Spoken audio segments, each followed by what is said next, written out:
মা মেডিকেলে ভর্তি। ডাক্তার বলছে 2 ব্যাগ রক্ত লাগবে। ব্লাড ব্যাংকে গেছিলাম, ওইখানে কোনো রক্ত নেই রে।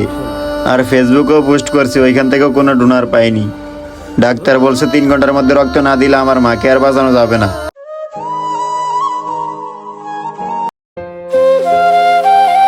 ভাই আমার কথাটা একটু শুনেন।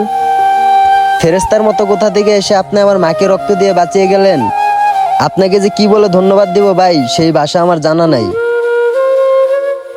একজন মা যখন মেডিকেলে ভর্তি থাকে, একটা সন্তানের মনের অবস্থা কেমন থাকে সেটা একমাত্র আমিই বুঝি। কারণ 3 মাস আগে আমার মা বেঁচে ছিল, আজ আমার মা বেঁচে নেই। কি হয়েছিল ভাই আপনার মায়ের? আমার মা মেহেদি। আরে ভাই, হঠাৎ করে আপনি এই জায়গায়, কি কোনো সমস্যা? হ্যাঁ, আমি একটা বিপদে পড়ে তোর কাছে আসছি। কি হয়েছে ভাই, বলেন শুনি। মা মেডিকেলে ভর্তি। ডাক্তার বলছে 2 ব্যাগ রক্ত লাগবে। ব্লাড ব্যাংকে গেছিলাম, ওইখানে কোনো রক্ত নেই রে। আর ফেসবুকেও পোস্ট করছি, ওইখান থেকেও কোনো ডোনার পাইনি। ডাক্তার বলছে 3 ঘন্টার মধ্যে রক্ত না দিলে আমার মাকে আর বাঁচানো যাবে না। মেহেদি, তোর তো পজিটিভ। তুই যদি 1 ব্যাগ রক্ত দিতি তাহলে আমার মাকে বাঁচানো যেত। আসলে ভাই আপনাকে কি বলবো, আমার তো ব্লাডে একটু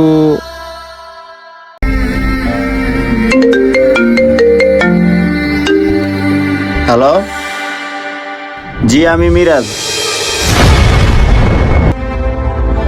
কি আমার মা? কি হয়েছে ভাই?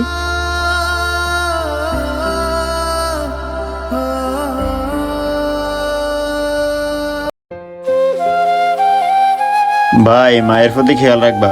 মা থাকতে মায়ের যত্ন নিবা। মা না থাকার বেদনা অনেক কষ্টের, যেটা আমি বুঝি। ঠিক আছে, ভালো থাকবা। ভাই একটু দাঁড়ান। আমার যে উপকার করেছেন আমার নিঃশ্বাস থাকাকালীন আমি ভুলবো না। ভাই এখানে কিছু টাকা আছে, আপনি এই টাকাটা দিয়ে 2টা ডাব কিনা খায়েন। আমি তোমার টাকাটা নিতে পারবো না ভাই। আমি তোমার মায়ের জন্য যে ব্লাডটা দিয়েছি, এটা মানুষ হিসেবে আমার নৈতিক দায়িত্ব। আসলে এটা প্রতিটা মানুষের জন্য প্রতিটা মানুষেরই করা উচিত।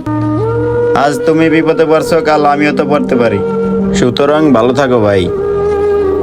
ভাই টাকাটা নিলে খুব খুশি হতাম ভাই। শোনো, তুমি আমাকে খুশি করতে চেয়েছো তাই তো?